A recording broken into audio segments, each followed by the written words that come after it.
Mike and I and the gang are just sitting here watching the Siegfried and Roy special, which I kept looking for all night last night. Yeah. Where is it? I know. It was plain as day. I was looking in the newspaper yesterday in USA Today. Plain as day, 9 p.m., Channel 4. All the promos that they were running on Channel 4 endlessly were tonight, the whole bit. Well, apparently... did they run a Ryder Cup special at 8? Is that what happened? Yeah, they ran they had a Ryder Cup special, and Channel 7 did also. But I'm still amazed that would have affected that programming. Well, dump Hawaii or dump Law and Order. Well, Law and Order's a great show. Yeah, but still, this is a special show. It's a unique thing. It was really, really written up. They could have dumped Wheel of Fortune in the Ken Jennings show. So they didn't dump Ken Jennings? No, or Wheel of Fortune. They played those at 8. Oh, no, you're kidding me. See, that's absolutely ridiculous. Ken Jennings at 8:30? They played Wheel of Fortune at 8 and the Ken Jennings show at 8:30. Oh, my God. And the thing of it is, the only way you would even know as to what was going on, I thought if nothing else, they would run a crawl underneath. Mm-hmm. Yeah. Saying that Siegfried and Roy will air, but the only reason why I knew about it was a slight blurb during the Channel 4 news when they did a quick little special on it and then said, and then she, Drew, you could miss it in a split. I mean, it was one sentence where they said the Siegfried and Roy will air at 3:02 a.m. And isn't this the same Channel 4 that blew out? Was it Dateline or one of those things for Give Me the Mic or whatever? Yes. In there's some bizarre programming decisions made locally and nationally. We would land in Dateline an hour into the show not knowing what in the hell was going on Sunday night because that Give Me the Mic was on starring Chuck Gatica. Yeah, which blew my mind that they would upset a national show for something that goofy. Well, they must have been making a lot of money on that local show. That's must for sure, have been. Because it's low cost. I've never seen anybody play so fast and loose with programming in my life. Usually television is pretty rigid. This show was publicized nationally like nothing else. Huge. Hey, Mark, you want to run ahead to where we can actually watch Roy talk and hear him? They're doing a reenactment of the night, how was the reenactment, by the way? Amazing. Is it really? Yeah, they have audience members. Should we watch that? I think it's worth watching. Okay, well, let's take a look at that, because I'm sure a lot of people wanted to watch this show. I'm sure. I'm sure of it. Didn't know where it was and don't know how to find it yet. Yeah. Meanwhile, while Mark's hunting that down, I want to tell you that we got Nikki Ziering this morning, Ian, not Ian, Ian's ex, and also the star of shows such as I'm a Celebrity, Get Me Out of Here. And a Playboy model. Jeez. And you know what? She's a pretty sweet girl. We've talked to her before. I really liked her when we talked to her. I mean, not because I think that she's, beautiful, which she is, but... She's got big boobs, doesn't she? Yeah, she does. There you go. Well, they're enhanced. There you go. Not that doesn't make them big, but I think she's just... I thought she was a nice chick. I'll just leave it at that. But back to Siegfried and Roy, and here's the reenactment of the night in question Roy and the from Tiger. Channel 4 at 3 o'clock in the morning. He said, I'd like you to meet my friend. This is his first show, so he's a little nervous. So I'm sitting there and I'm like, great. It's this cat's first time on stage. Look at how big that thing is. Montecore was 400 pounds of pure muscle, but it wasn't his first time on stage. That was just a line Roy used to boost the drama. This is Montecore. He's the 8-year-old white Bengal tiger. Roy was Is this tape from the actual night? No. Okay. No. To a particular spot on center stage. They said... everyone. Following the script, the tiger would kiss and nuzzle Roy and be rewarded with a treat. The two would then walk off stage left.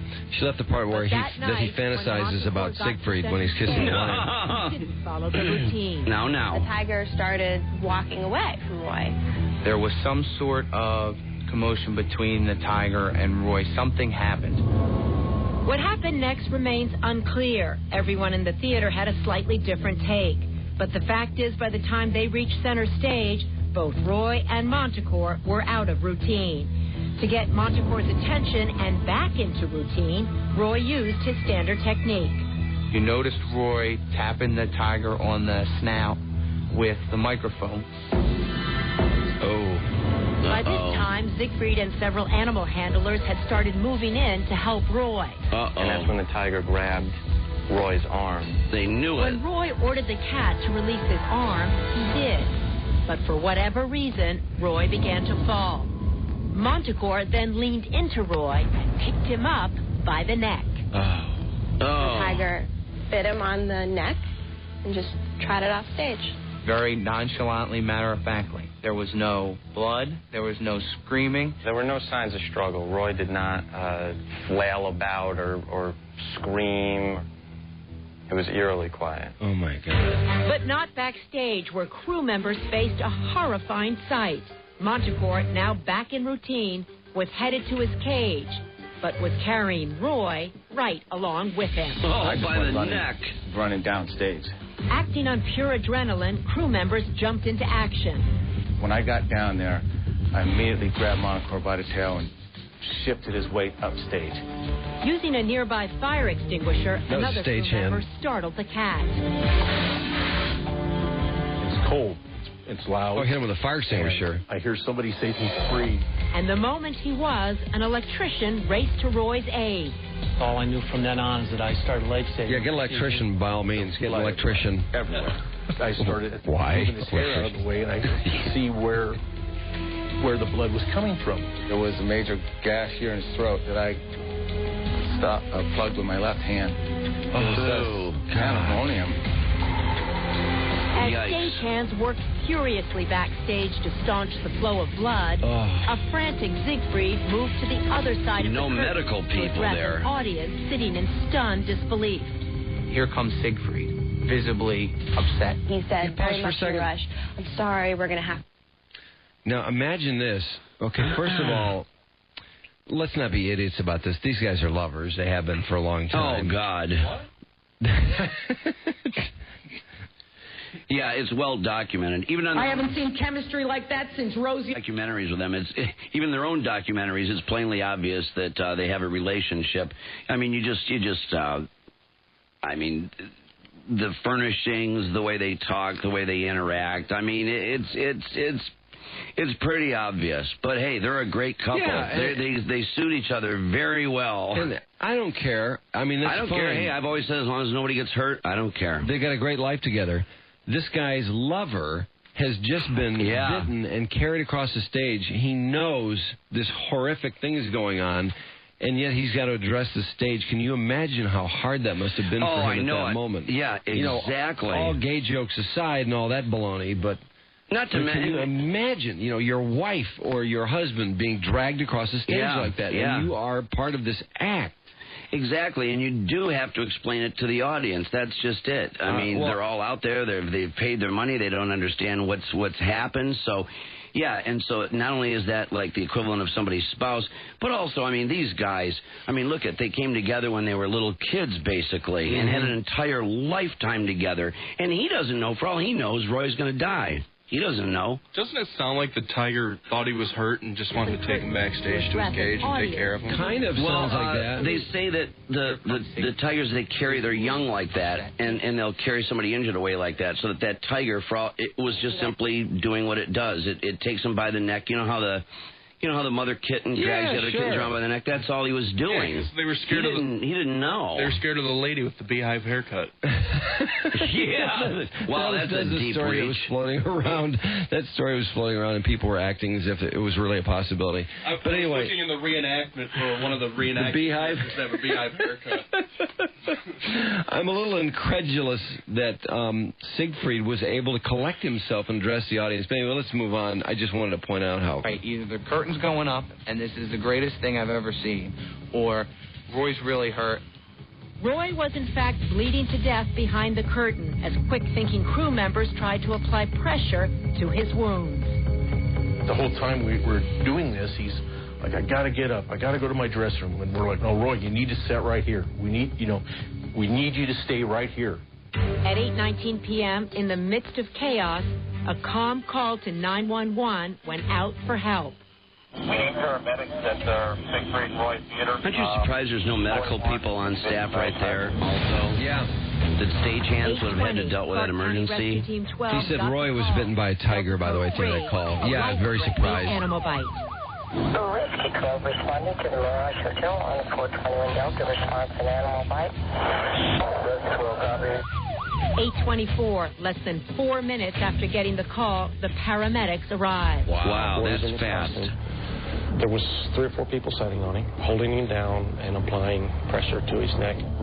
As the team from Rescue 12 did its best to dress Roy's wounds, transport paramedics from Southwest Ambulance also arrived and took in the scene. There was nothing that we could really do for him on scene there. He needed to be in the trauma center. 8:31, just 12 minutes after the call for help was placed, Roy was on an ambulance and going into shock. This patient is going downhill and he's going down fast. Paramedics radioed ahead, preparing the trauma team for what to expect. Roy was slashed by his own tiger across his neck. He's unable to maintain his own airway. He is altered, unable to speak. They're unable to get a blood pressure at this time. Oh, they couldn't get a blood pressure. But as they raced Roy through the back part, no blood pressure. 142. Unexpected problem arose. A train? What? Oh, what's the chance of now that? blocked their path, potentially robbing Roy of minutes he could not spare. I can't believe the driver that. spun around, quickly choosing another route. At 8:39, just 20 minutes after the ordeal began, the ambulance pulled into the trauma center. Oh my God, I can't believe They were the literally train. running into the trauma center. My last image of Roy, he was laying on the bed. In my mind, he's taking his last couple breaths. Unable to breathe and having lost much of his blood, the moment everyone feared was imminent. He's dying with each tick of the clock. Despite intense efforts by doctors to save him, at 8:42, only 2 minutes after arriving at the trauma center, Roy Horn's vital signs crashed. Wow. Roy Horn's 59th birthday ended in tragedy. A man who had mastered magic in life would now need a miracle to save him from death. They got him there 20 minutes after being dragged from the stage with the whole train debacle, too. That's fantastic. Pretty amazing. And, of course, the thing of it is you know, since your circulatory system is the closed system, right? So when you figure when you open that up, there's going to be no blood pressure, right? You know what I mean? Because the heart's pumping, and with each pumping of the heart, you got blood just pouring out. Right. So you're going to lose all, like water pressure, right? There's a break in the water line, or a brake line. So, God almighty, isn't that incredible? He had no airway, because the tiger bit right into his throat that far. Unable to speak. Yeah. Unable to breathe. Oh, That's my God. It's a long time without breathing. I mean, this guy, watching him talk, I'm pretty impressed. Well, here, let's listen to him. Yeah. Because he must have had to rebuild his vocal cords and everything, huh? Yeah. And his airway. I'm amazed that he's as well as he is. It's beautiful. The sun shines for all of us. You feel like you're on top of the world. Yes. I'm ready for the Tour de France. In spite of everything he's been through, Struggles to Roy breathe a still little bit, manages doesn't to it? face It seems each breathy. day with optimism and his incredible sense of humor. That's good when it hurts, because then you know it's working. I never heard something so ridiculous. Therapy has replaced show business as Roy's full-time job. Lift your foot up for me. Roy said to me last night, this is his second job. Yeah. Except the pay is lousy. The pay is lousy. Definitely. 11, 12. With an army of therapists pushing him daily, What about the last 7? Roy is at the center of what he calls rehab boot camp. He looks like a doll. He does. He looks totally plastic. His face is really shiny. The color is weird. The whole hospital is empty now. Yeah. They all run away because this is torture chamber. You know what? He can't move his neck either. You notice how he's real rigid? Yeah. Roy puts himself through the paces at Health South Rehabilitation That's what it is. Hospital. He doesn't move his neck at all. No matter how hard the work, he will do whatever it takes to gain independence and improve his chances of walking on his own. This time, when you put your foot on the X, Shift all your weight over. Why is his walking and all that stuff affected? And the throat bite.